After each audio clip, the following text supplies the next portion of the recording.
ബീച്ചിൽ പോകുമ്പോഴും അതുപോലെ തന്നെ റോഡ് സൈഡുകളിലുള്ള തട്ടുകടകളിൽ നിന്നൊക്കെ വാങ്ങിച്ച് കഴിക്കാറുള്ള ഗ്രീൻ പീസ് മുട്ട മസാലയുടെ റെസിപ്പി നോക്കാം. വളരെ സിമ്പിളായിട്ട് തയ്യാറാക്കിയെടുക്കാവുന്നേ ഉള്ളൂ. ഇനി എല്ലാവർക്കും വീട്ടിൽ തന്നെ ഈസി ആയിട്ട് ഉണ്ടാക്കിയെടുക്കാം കേട്ടോ. അപ്പോൾ എന്തായാലും വീഡിയോ കണ്ടിട്ട് ഇഷ്ടമാണെന്നുണ്ടെങ്കിൽ ആ ലൈക്ക് ബട്ടൺ ഒന്ന് ക്ലിക്ക് ചെയ്യാൻ മറക്കരുത്. ചാനൽ സബ്സ്ക്രൈബ് ചെയ്തിട്ടില്ല എന്നുണ്ടെങ്കിൽ ഒന്ന് സബ്സ്ക്രൈബ് ചെയ്ത് സപ്പോർട്ട് ചെയ്യാനും കൂടെ മറക്കരുത്. ഫേസ്ബുക്കിലാണ് കാണുന്നുണ്ടെങ്കിൽ ഫേസ്ബുക്ക് പേജ് ഒന്ന് ഫോളോ ചെയ്യാനും കൂടെ മറക്കരുത് കേട്ടോ. അപ്പോൾ എങ്ങനെയാണ് തയ്യാറാക്കിയെടുക്കുന്നത് എന്നുള്ളത് നോക്കാം. അപ്പോൾ അത് തയ്യാറാക്കി എടുക്കാൻ വേണ്ടിയിട്ട് ഞാനൊരു പാന് ചൂടാക്കി എടുത്തിട്ടുണ്ട്. അതിലേക്ക് 2 ടീസ്പൂണ് വെളിച്ചെണ്ണ ഒഴിച്ച് കൊടുത്തിട്ടുള്ളത്. വെളിച്ചെണ്ണ ചൂടായിട്ട് വന്നാൽ അതിലേക്ക് നമുക്ക് അത്യാവശ്യം വലിപ്പമുള്ള ഒരു വലിയ ഉള്ളി ഞാനൊന്ന് ചെറുതായി കട്ട് ചെയ്തെടുത്തിട്ടുള്ളതാണ്. അതങ്ങ് ഇട്ട് കൊടുക്കുന്നുണ്ട്. അതിൻ്റെ കൂടെ അതിലേക്ക് ആവശ്യമായിട്ടുള്ളൊരു ഉപ്പും കൂടി ഇട്ട് കൊടുക്കുക കേട്ടോ. അതിനാകുമ്പോൾ പെട്ടെന്ന് തന്നെ ഉള്ളി അങ്ങ് വഴന്ന് വന്നോളും. ഇനി നന്നായിട്ട് അതെല്ലാം കൂടെ ഒന്നങ്ങ് വഴറ്റിയിട്ടെടുക്കാം. അപ്പോൾ ആ ഉള്ളിയൊക്കെ നന്നായിട്ട് വഴന്ന് വന്നിട്ടുണ്ട് കേട്ടോ. ഇതുപോലെ ഒന്ന് വഴന്ന് വന്നാൽ അതിലേക്ക് നമുക്ക് 2 അല്ലെങ്കിൽ 3 പച്ചമുളക് അത് എരിവിനനുസരിച്ചിട്ട് ആഡ് ചെയ്ത് കൊടുത്താൽ മതി.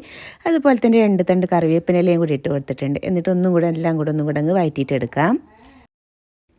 ഇപ്പോൾ അതെല്ലാം കൂടെ നന്നായിട്ടൊന്നങ്ങ് വഴറ്റിയിട്ട് എടുത്തിട്ടുണ്ട് കേട്ടോ. ഇതുപോലെ ഇനി അതിലേക്ക് മസാലപ്പൊടികൾ ആഡ് ചെയ്ത് കൊടുക്കാം. അപ്പോൾ ഒരു 1/4 ടീസ്പൂൺ മഞ്ഞൾപ്പൊടി ഇട്ട് കൊടുക്കുന്നുണ്ട്. അതിൻ്റെ കൂടെ തന്നെ 1 ടീസ്പൂൺ കുരുമുളക് പൊടിയും പിന്നെ 1/4 ടീസ്പൂൺ തന്നെ ഗരം മസാലയും കൂടി ഇട്ട് കൊടുത്തിട്ടുണ്ട്. ഇനി അതിൻ്റെയൊക്കെ ഒരു പച്ച സ്മെല്ലും ആ ടേസ്റ്റൊക്കെ ഒന്ന് മാറുന്ന വരെ കുറച്ച് ടൈം ഒന്നങ്ങ് വഴറ്റിയിട്ടെടുക്കാം.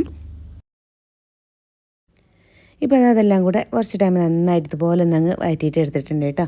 ഇനി ഇതിലേക്ക് നമുക്ക് ഒരു തക്കാളിയുടെ പകുതി കേട്ടോ. എല്ലാന്നുണ്ടെങ്കിൽ ചെറിയ തക്കാളി ആണെന്നുണ്ടെങ്കിൽ ഫുള്ളായിട്ട് ഇട്ട് കൊടുക്കുക. ഇനി വലിയ തക്കാളിയൊക്കെ ആണെങ്കിൽ പകുതി ഇട്ട് കൊടുത്താൽ മതി കേട്ടോ. അത് ചെറുതായിട്ട് കട്ട് ചെയ്തെടുത്തിട്ടാണ്. അത് ജസ്റ്റ് ഒന്നങ്ങ് വഴറ്റി കൊടുത്താൽ മതി. ഇങ്ങനെ ഉടഞ്ഞു പോകേണ്ട ആവശ്യമൊന്നുമില്ല. ചെറിയ ചെറിയ പീസായിട്ട് കിടന്നാലും കുഴപ്പമില്ല കേട്ടോ.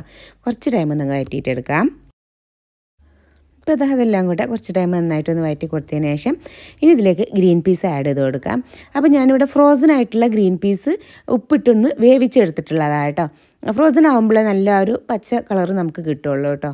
അല്ലാതെ നോർമൽ ഗ്രീൻ പീസ് ഉണങ്ങി വന്നിട്ടുള്ള ഗ്രീൻ പീസ് നമ്മൾ വേവിച്ചെടുത്തിട്ട് അങ്ങനെയും യൂസ് ചെയ്യാം. പക്ഷേ ഇതാകുമ്പോഴാണ് കേട്ടോ ഒന്നുകൂടെ നല്ല ടേസ്റ്റ് ഉണ്ടാവുക.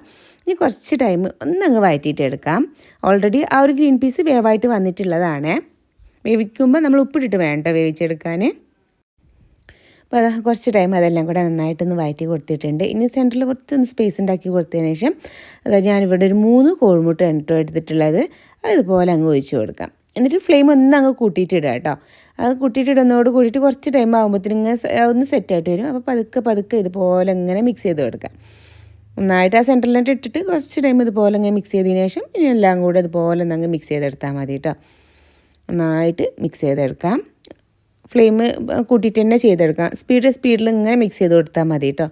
ആ ഒരു മുട്ടയൊക്കെ ഒന്ന് നന്നായിട്ട് കുക്കായിട്ട് വരട്ടെ. അതുവരെ നന്നായിട്ട് ഇതുപോലെ മിക്സ് ചെയ്തെടുക്കാം. ഇങ്ങനെ സെപ്പറേറ്റ് ആയിട്ട് തന്നെ വരും കേട്ടോ. ഇപ്പോൾ ആ മുട്ടയൊക്കെ ഇങ്ങനെ സെപ്പറേറ്റ് ഇങ്ങനെ വേറിട്ടിട്ട് വരുന്നുണ്ട്. കുറച്ച് ടൈം കൂടെ ഒന്നും കൂടെ ഒന്ന് വഴറ്റിയിട്ട് എടുക്കാം. അപ്പോഴേക്കിനും ഇങ്ങനെ ഉറച്ചിട്ട് കിട്ടും കേട്ടോ. ഇപ്പോൾ അതെല്ലാം കൂടെ നന്നായിട്ട് മിക്സ് ചെയ്ത് ഇങ്ങനെ ഒട്ടലൊക്കെ പോയിട്ട് ഇങ്ങനെ സെപ്പറേറ്റ് ഓരോന്നായിട്ട് കിട്ടിയിട്ടുണ്ട് കേട്ടോ. ഇതുപോലെ വേറിട്ട് കിട്ടും കേട്ടോ. ആ ഒരു രീതിയിൽ തന്നെ ആക്കിയെടുക്കണേ. ഇനി ഇതിലേക്ക് നമുക്ക് ലാസ്റ്റായിട്ട് ഞാനിത് അവിടെ ഒരു പിടി മല്ലിയില എടുത്തിട്ടുണ്ട്. അതൊന്ന് ചെറുതായിട്ട് കട്ട് ചെയ്തെടുത്തിട്ടുള്ളതാണ്. അതും കൂടി അങ്ങ് ഇട്ട് കൊടുക്കുക കേട്ടോ. ഇതിന് നന്നായിട്ടൊന്നങ്ങ് മിക്സ് ചെയ്ത് കൊടുത്തതിന് ശേഷം ഇനി നമുക്ക് ഫ്ലെയിം അങ്ങ് ഓഫ് ചെയ്യാം. നന്നായിട്ട് മിക്സ് ചെയ്തെടുക്കണേ. നോർമലി നമ്മൾ പുറത്തുനിന്ന് വാങ്ങിച്ച് കഴിക്കണേക്കാട്ടിലും നല്ല ടേസ്റ്റി ആയിട്ടാണ് എനിക്കിത് തോന്നിയിട്ടുള്ളത് കേട്ടോ. അപ്പോൾ മസ്റ്റായിട്ടും നമ്മളൊന്ന് ട്രൈ ചെയ്ത് നോക്കേണ്ട ഐറ്റമാണ്. അപ്പോൾ എന്തായാലും എല്ലാവരും ട്രൈ ചെയ്ത് നോക്കണേ. അപ്പോൾ സംഭവം ഇവിടെ സെറ്റാക്കിയിട്ടുണ്ട്. ഇനി ലാസ്റ്റായിട്ട് അതിൻ്റെ മുകളിൽ ഗാർണിഷ് ചെയ്യാൻ വേണ്ടിയിട്ട് കുറച്ച് ഉള്ളി ചെറുതായിട്ടൊന്ന് കട്ട് ചെയ്തെടുത്തിട്ടുള്ളതാണ് കേട്ടോ. അതങ്ങ് ഇട്ട് കൊടുക്കുന്നുണ്ട്.